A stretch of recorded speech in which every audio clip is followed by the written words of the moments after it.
Welcome to Bite at a Time Books, where we read you your favorite classics one bite at a time. My name is Bree Carlile, and I love to read, and wanted to share my passion with listeners like you. If you want to know what's coming next and vote on upcoming books, sign up for our newsletter at biteatatimebooks.com. You'll also find our new t-shirts in the shop, including podcast shirts and quote shirts from your favorite classic novels. Be sure to follow my show on your favorite podcast platform so you get all the new episodes. You can find most of our links in the show notes, but also our website, biteatatimebooks.com, includes all of the links for our show, including to our Patreon to support the show, and YouTube, where we have special behind the narration of the episodes. We're part of the Bite at a Time Books Productions Network. If you'd also like to hear what inspired your favorite classic authors to write their novels, and what was going on in the world at the time, check out the Bite at a Time Books Behind the Story podcast, wherever you listen to podcasts. Please note, while we try to keep the text as close to the original as possible, some words have been changed to honor the marginalized communities who've identified the words as harmful, and to stay in alignment with Bite at a Time Books' brand values. Today we'll be continuing Les Miserables by Victor Hugo. Book 4th, The Friends of the ABC. Chapter 1, A Group Which Barely Missed Becoming Historic. At that epoch, which was, to all appearances, indifferent, a certain revolutionary quiver was vaguely current. Breaths which had started forth from the depths of 89 and 93 were in the air. Youth was on the point, may the reader pardon us the word, of molting. People were undergoing a transformation, almost without being conscious of it, through the movement of the age. The needle which moves round the compass also moves in souls. Each person was taking that step in advance which he was bound to take. The royalists were becoming liberals. Liberals were turning to Democrats. It was a flood tide complicated with 1,000 ebb movements. The peculiarity of ebbs is to create intermixtures, hence the combination of very singular ideas. People adored both Napoleon and liberty. We are making history here. There were the mirages of that period. Opinions traverse phases. Voltairean royalism, a quaint variety, had no less singular sequel, Bonapartist liberalism. Other groups of minds were more serious. In that direction, they sounded principles. They attached themselves to the right. They grew enthusiastic for the absolute. They caught glimpses of infinite realizations. The absolute, by its very rigidity, urges spirits towards the sky and causes them to float in illimitable space. There is nothing like dogma for bringing forth dreams, and there is nothing like dreams for engendering the future. Utopia today, flesh and blood tomorrow. These advanced opinions had a double foundation. The beginning of mystery menaced the established order of things, which was suspicious and underhand. A sign which was revolutionary to the highest degree.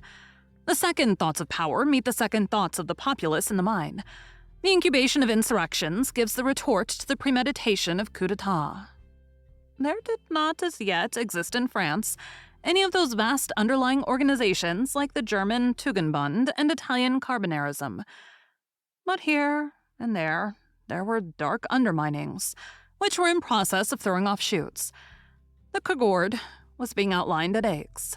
There existed at Paris, among other affiliations of that nature, the Society of the Friends of the ABC. What were these Friends of the ABC? A society which had for its object apparently the education of children, in reality the elevation of man. They declared themselves the Friends of the ABC. The Abbassé, the debased, that is to say, the people. They wished to elevate the people. It was a pun which we should do wrong to smile at. Puns are sometimes serious factors in politics. Witness the Cadastratus ad castra, which made a general of the army of Narcissus. Witness Barbary et Barberini witness. Tu es Petrus et super hant conpetrem, etc., etc. The Friends of the ABC were not numerous. It was a secret society in the state of embryo. We might almost say a coterie, if coteries ended in heroes. They assembled in Paris in 2 localities near the fish market, in a wine shop called Corinth, of which more will be heard later on, and near the Pantheon in a little café in the Rue Saint-Michel, called the Café Musain. now torn down, in the first of these meeting places was close to the working man, the second to the students. The assemblies of the Friends of the ABC were usually held in a back room of the Café Musain. This hall, which was tolerably remote from the café, with which it was connected by an extremely long corridor, had 2 windows and an exit with a private stairway on the little Rue des Grès. There they smoked and drank, and gambled and laughed. There they conversed in very loud tones about everything, and in whispers of other things. An old map of France under the Republic was nailed to the wall, a sign quite sufficient to excite the suspicion of a police agent.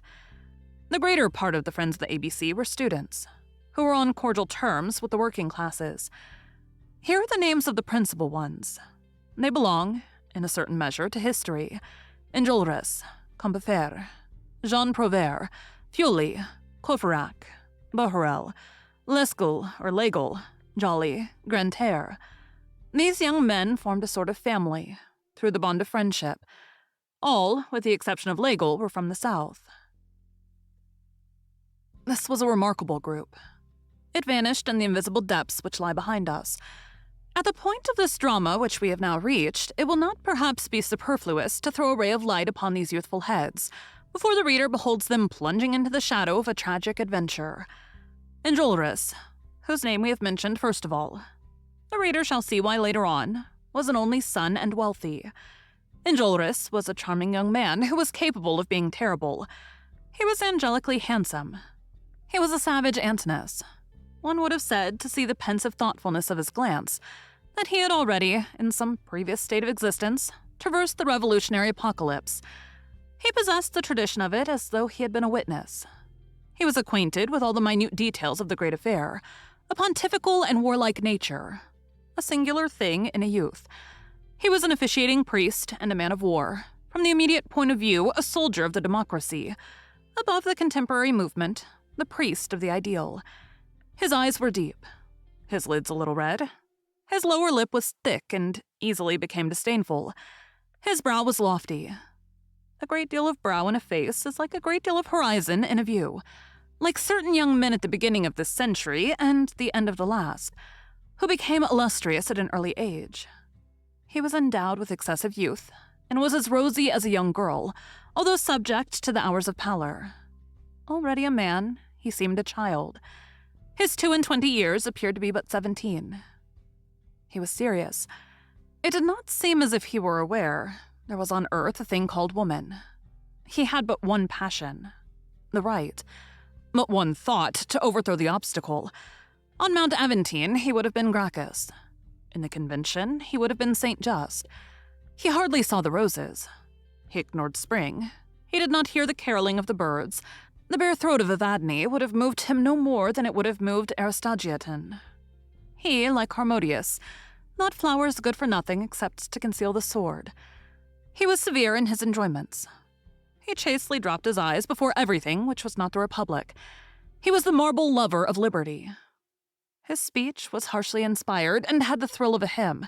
He was subject to unexpected outbursts of soul. Woe to the love affair which should have risked itself beside him.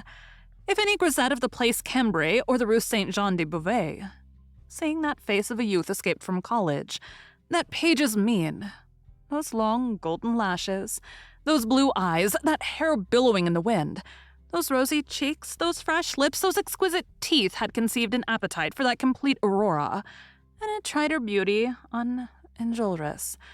An astounding and terrible glance would have promptly shown her the abyss, and would have taught her not to confound the mighty cherub of Ezekiel with the gallant cherubino of Beaumarchais.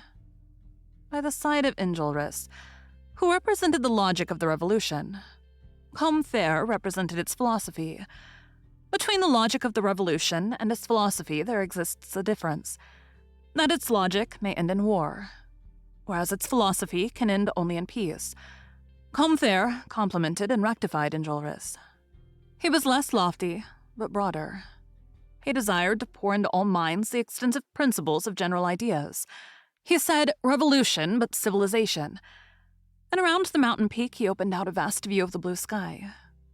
The revolution was more adapted for breathing with Combeferre than with Enjolras. Enjolras expressed its divine right, and Combeferre its natural right. The first attached himself to Robespierre. The second confined himself to Condorcet. Combeferre lived the life of all the rest of the world, more than did Enjolras. If it had been granted to these two young men to attain to history, the one would have been the just, the other the wise man. Enjolras was the more virile, Combeferre the more humane. Homo and vir. That was the exact effect of their different shades. Combeferre was as gentle as Enjolras was severe, through natural whiteness. He loved the word citizen, but he preferred the word man. He would gladly have said hombre like the Spanish. He read everything, went to the theaters, attended the courses of public lecturers, learned the polarization of light from Arago, grew enthusiastic over a lesson in which Geoffroy Saint-Hilaire explained the double function of the external carotid artery and the internal, the one which makes the face, and the one which makes the brain. He kept up with what was going on, followed science step by step, compared Saint Simon with Fourier, deciphered hieroglyphics, broke the pebble which he found and reasoned on geography, drew from memory a silkworm moth, pointed out the faulty French in the dictionary of the Academy, studied Puységur and Deleuze, affirmed nothing, not even miracles, denied nothing, not even ghosts, turned over the files of the Montier, reflected. He declared that the future lies in the hand of the schoolmaster, and busied himself with educational questions. He desired that society should labor without relaxation at the elevation of the moral and intellectual level, at coining science, at putting ideas into circulation, at increasing the mind in youthful persons. And he feared lest the present poverty of method, the paltriness from a literary point of view confined to 2 or 3 centuries called classic, the tyrannical dogmatism of official pedants, scholastic prejudices and routine should end by converting our colleges into artificial oyster beds. He was learned, a purist, exact, a graduate of the Polytechnic, a close student, and at the same time thoughtful even to chimeras. So his friends said. He believed in all dreams, railroads, the suppression of suffering in chirurgical operations, the fixing of images in the dark chamber, the electric telegraph, the steering of balloons. Moreover, he was not much alarmed by the citadels erected against the human mind in every direction, by superstition, despotism, and prejudice. He was one of those who think that science will eventually turn the position. Enjolras was a chief. Combeferre was a guide. One would have liked to fight under the one and to march behind the other. It is not that Combeferre was not capable of fighting. He did not refuse a hand-to-hand combat with the obstacle, and to attack it by main force and explosively, but it suited him better to bring the human race into accord with its destiny gradually, by means of education, the inculcation of axioms, the promulgation of positive laws. And between 2 lights, his preference was rather for illumination than for conflagration. A conflagration can create an aurora, no doubt. But why not await the dawn? A volcano illuminates but daybreak furnishes a still better illumination. Possibly, Combeferre preferred the whiteness of the beautiful to the blaze of the sublime. A light troubled by smoke. Progress, purchased at the expense of violence, only half satisfied this tender and serious spirit. The headlong precipitation of a people into the truth. A 93 terrified him. Nevertheless, stagnation was still more repulsive to him. In it, he detected putrefaction and death. On the whole, he preferred scum to miasma, and he preferred the torrent to the cesspool, and the falls of Niagara to the lake of Montfaucon. In short, he desired neither halt nor haste. While his tumultuous friends, captivated by the absolute, adored and invoked splendid revolutionary adventures, Combeferre was inclined to let progress, good progress, take its own course. He may have been cold, but he was pure. Methodical but irreproachable, phlegmatic but imperturbable.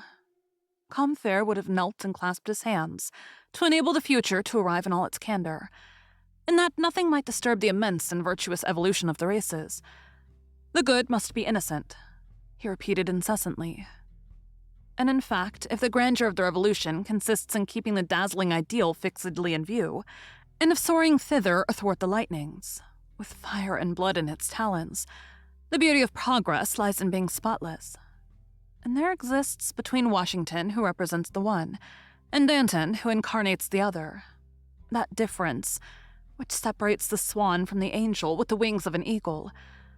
Jean Prouvaire was still a softer shade than Combeferre. His name was Jehan, owing to that petty momentary freak which mingled with the powerful and profound movement, whence sprang the very essential study of the Middle Ages. Jean Prouvaire was in love. He cultivated a pot of flowers, played on the flute, made verses, loved the people, pitied women, wept over the child, confounded God and the future in the same confidence, and blamed the revolution for having caused the fall of a royal head, that of André Chénier. His voice was ordinarily delicate, but suddenly grew manly. He was learned even to erudition, and almost an Orientalist. Above all, he was good, and a very simple thing to those who know how nearly goodness borders on grandeur. In the matter of poetry, he preferred the immense. He knew Italian, Latin, Greek, and Hebrew, and these served him only for the perusal of four poets: Dante, Juvenal, Aeschylus, and Isaiah.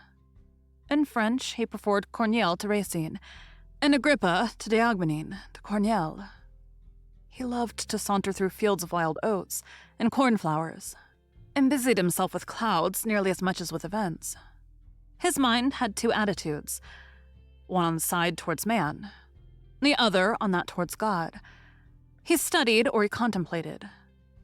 All day long he buried himself in social questions: salary, capital, credit, marriage, religion, liberty of thought, education, penal servitude, poverty, association, property, production, and sharing. The enigma of this lower world which covers the human anthill with darkness. And at night, he gazed upon the planets, those enormous beings. Like Enjolras, he was wealthy and an only son.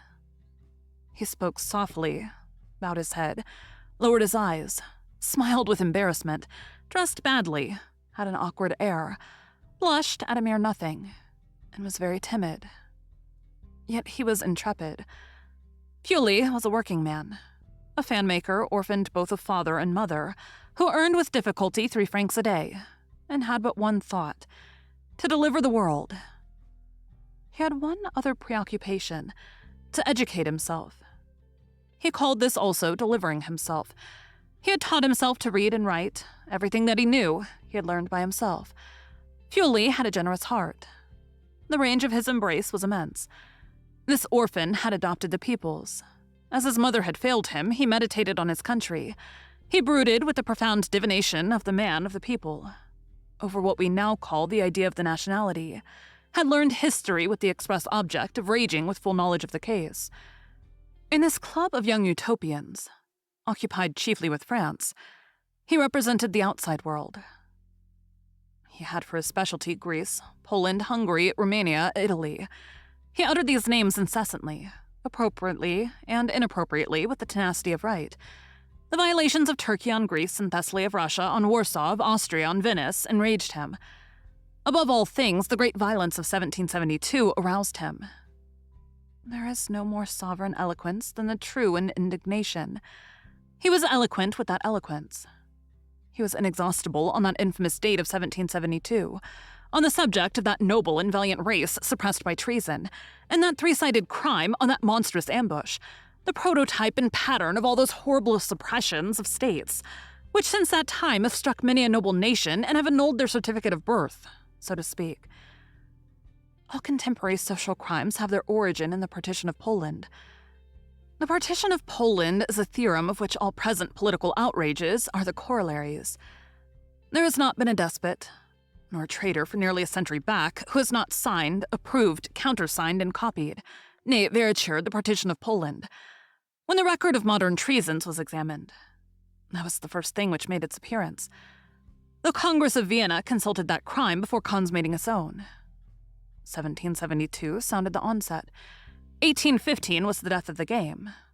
Such was Puley's habitual text. This poor working man had constituted himself the tutor of justice, and she recompensed him by rendering him great. The fact is that there is eternity in right. Warsaw can no more be Tartar than Venice can be Teuton. Kings lose their pains and their honor in the attempt to make them so. Sooner or later, the submerged part floats to the surface and reappears. Greece becomes Greece again. Italy is once more Italy. The protest of right against the deed persists forever. The theft of a nation cannot be allowed by prescription. These lofty deeds of rascality have no future. A nation cannot have its mark extracted like a pocket handkerchief. Courfeyrac had a father who was called Monsieur de Courfeyrac, one of the false ideas of the bourgeoisie under the Restoration. As regards aristocracy and the nobility was to believe in the particle. The particle, as everyone knows, possesses no significance. But the bourgeois of the epic of La Minerva estimated so highly that poor day that they thought themselves bound to abdicate it. Monsieur de Chauvelin had himself called Monsieur Chauvelin. Monsieur de Camartin, Monsieur Camartin. Monsieur de Constant de Robequet, Benjamin Constant. Monsieur de Lafayette, Monsieur Lafayette. Courfeyrac had not wished to remain behind the rest, and called himself plain Courfeyrac. We might almost, so far as Courfeyrac is concerned, stop here and confine ourselves to saying with regard to what remains. For Courfeyrac, see Tholomyès. Courfeyrac had in fact that animation of youth, which may be called the beauté de diable of the mind. Later on, this disappears like the playfulness of the kitten, and all this grace ends with the bourgeois on 2 legs and with the tomcat on 4 paws. This sort of wit is transmitted from generation to generation of the successive levies of youth who traverse the schools, who pass it from hand to hand, quasi-courseurs, and is almost always exactly the same. So that, as we have just pointed out, anyone who had listened to Courfeyrac in 1828 would have thought he heard Tholomyès in 1817. Only Courfeyrac was an honorable fellow. Beneath the apparent similarities of the exterior mind, the difference between him and Tholomyès was very great. The latent man which existed in the two was totally different in the first from what it was in the second. There was in Tholomyès a district attorney, and in Courfeyrac a paladin. Enjolras was the chief. Combeferre was the guide. Courfeyrac was the center. The others gave more light. He shed more warmth. The truth is that he possessed all the qualities of a center, roundness and radiance. Bahorel had figured in the bloody tumult of June 1822, on the occasion of the burial of young Lallemande. Bahorel was a good-natured mortal, who kept bad company, brave, a spendthrift, prodigal, and to the verge of generosity, talkative, and at times eloquent, bold to the verge of effrontery, the best fellow possible. He had daring waistcoats and scarlet opinions, a wholesale blusterer. That is to say, loving nothing so much as a quarrel unless it were an uprising, and nothing so much as an uprising unless it were a revolution. Always ready to smash a window pane, then to tear up the pavement, then to demolish a government, just to see the effect of it. A student in his 11th year. He had nosed about the law but did not practice it. He had taken for his device, never a lawyer, and for his armorial bearings a nightstand in which was visible a square cap. Every time that he passed the law school, which rarely happened, he buttoned up his frock coat, the paillettes had not yet been invented, and took hygienic precautions. Of the school porter, he said, what a fine man. And of the dean, Monsieur Delvincourt, what a monument. In his lectures he espied subjects for ballads, and in his professors occasions for caricature. He wasted a tolerably large allowance, something like 3,000 francs a year, in doing nothing. He had peasant parents whom he had contrived to imbue with respect for their son. He said of them, they are peasants and not bourgeois. That is the reason they are intelligent. Bahorel, a man of caprice, was scattered over numerous cafes. The others had habits. He had none. He sauntered. To stray is human. To saunter is Parisian. In reality, he had a penetrating mind and was more of a thinker than appeared to view. He served as a connecting link between the Friends of the ABC and other still unorganized groups which were destined to take form later on. In this conclave of young heads, there was one bold member, the Marquis d'Havre, whom Louis XVIII made a duke for having assisted him to enter a hackney coach on the day when he emigrated, was wont to relate that in 1814, on his return to France, as the king was disembarking at Calais, a man handed him a petition. "What is your request?" said the king. "Sire, a post office." "What is your name?" "Legal." The king frowned, glanced at the signature on the petition, and beheld the name written thus, Lesgle. This non-Bonaparte orthography touched the king, and he began to smile. "Sire," resumed the man with the petition, "I had for ancestor a keeper of the hounds surnamed Les Julius. This surname furnished my name. I am called Les Julius by contraction Lesgle, and by corruption Legal." This caused the king to smile broadly. Later on, he gave the man the posting office of Meaux, either intentionally or accidentally. The bald member of the group was the son of this Lesgle, or Legal, and he signed himself Legal de Meaux. As an abbreviation, his companions called him Bousset. Bousset was a gay but unlucky fellow. His specialty was not to succeed in anything. As an offset, he laughed at everything. At 25, he was bald. His father had ended by owning a house and a field, but he, the son, had made haste to lose that house and field in a bad speculation. He had nothing left. He possessed knowledge and wit, but all he did miscarried. Everything failed him, and everybody deceived him. What he was building tumbled down on top of him. If he were splitting wood, he cut off a finger. If he had a mistress, he speedily discovered that he had a friend also. Some misfortune happened to him every moment. Hence his joviality. He said, "I live under falling tiles." He was not easily astonished, because for him, an accident was what he had foreseen. He took his bad luck serenely and smiled at the teasing of fate, like a person who's listening to pleasantries. He was poor, but his fund of good humor was inexhaustible. He soon reached his last sou. Never his last burst of laughter. When adversity entered his doors, he saluted this old acquaintance cordially. He tapped all catastrophes on his stomach. He was familiar with the fatality to the point of calling it by its nickname. "Good day, Gugnon," he said to it. These persecutions of fate had rendered him inventive. He was full of resources. He had no money, but he found means, when it seemed good to him, to indulge in unbridled extravagance. One night, he went so far as to eat 100 francs in a supper with a wench, which inspired him to make this memorable remark in the midst of the orgy: "Pull off my boots, you 5 Louis jade." Bousset was slowly directing his steps towards the profession of a lawyer. He was pursuing his law studies after the manner of Bahorel. Bousset had not much domicile. Sometimes none at all. He lodged now with one, now with another, most often with Joly. Joly was studying medicine. He was 2 years younger than Bousset. Joly was the malade imaginaire junior. What he had won in medicine was to be more of an invalid than a doctor. At 23, he thought himself a valetudinarian, and passed his life in inspecting his tongue in the mirror. He affirmed that man becomes magnetic like a needle. And in his chamber he placed his bed with its head to the south and the foot to the north, so that at night the circulation of his blood might not be interfered with by the great electric current of the globe. During thunderstorms he felt his pulse. Otherwise, he was the gayest of them all.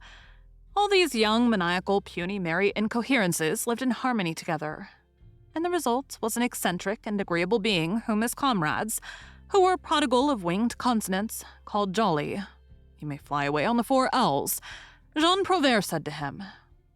Jolly had a trick of touching his nose with the tip of his cane, which is an indication of a sagacious mind.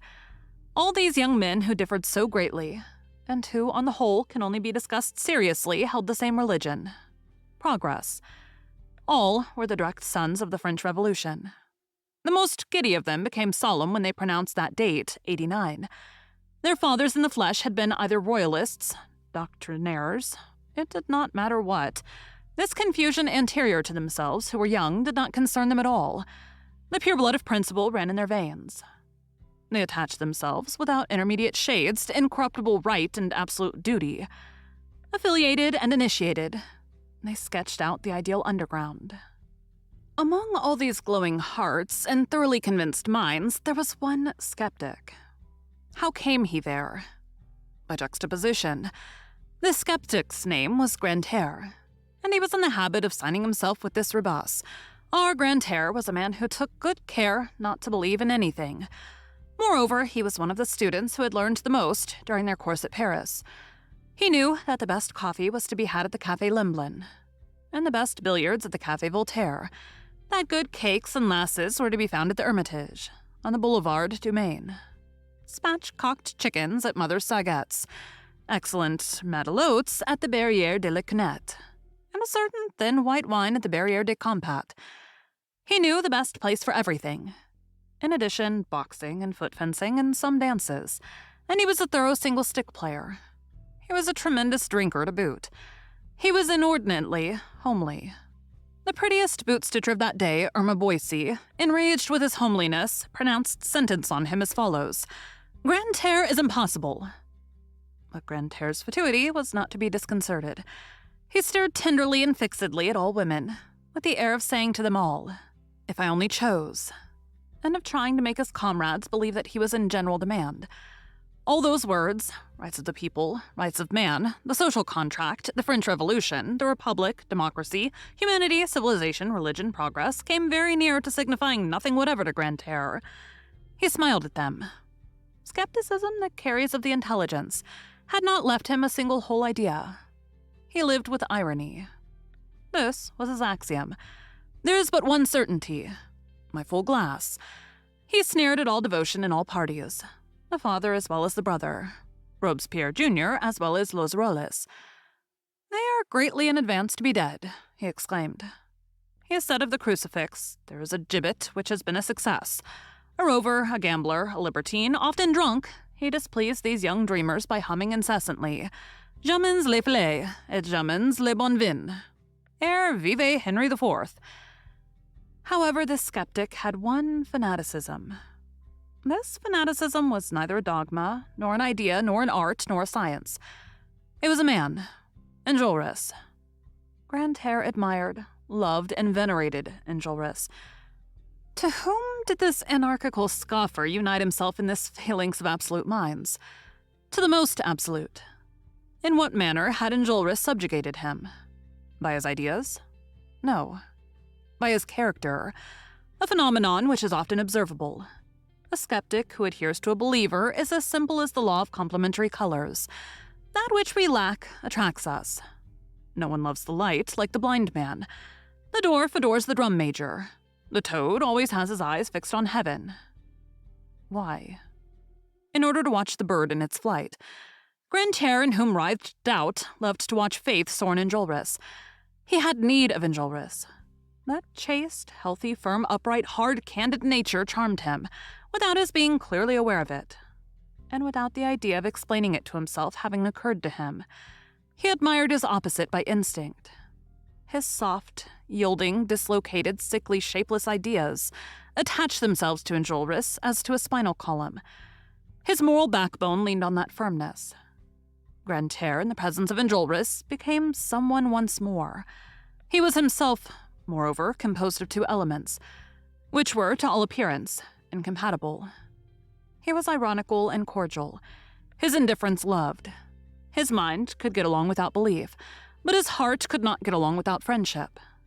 A profound contradiction, for an affection is a conviction. His nature was thus constituted. There are men who seem to be born to be the reverse, the obverse, the wrong side. They are Pollux, Patrocles, Nisus, Eudamidas, Ephestion, Pecmaja. They only exist on condition that they are backed up with another man. Their name is a sequel and is only written preceded by the conjunction and their existence is not their own. It is the other side of an existence which is not theirs. Grantaire was one of these men. He was the obverse of Enjolras. One might almost say that affinities begin with the letters of the alphabet. In the series, O and P are inseparable. You can at will pronounce O and P, or Orestes and Pylades. Grantaire, Enjolras' true satellite, inhabited this circle of young men. He lived there. He took no pleasure anywhere but there. He followed them everywhere. His joy was to see these forms go and come through the fumes of wine. They tolerated him on account of his good humor. Enjolras, the believer, disdained the skeptic, and a sober man himself scorned this drunkard. He accorded him a little lofty pity. Grantaire was an unaccepted Pylades, always harshly treated by Enjolras, roughly repulsed, rejected, yet ever returning to the charge. He said of Enjolras, "What fine marble." Thank you for joining Bite at a Time Books today, while we read a bite of one of your favorite classics. Again, my name is Bree Carlile, and I hope you come back tomorrow for the next bite of Les Miserables. Don't forget to sign up for our newsletter at biteatatimebooks.com and check out the shop. You can check out the show notes or our website, biteatatimebooks.com, for the rest of the links for our show. We'd love to hear from you on social media as well.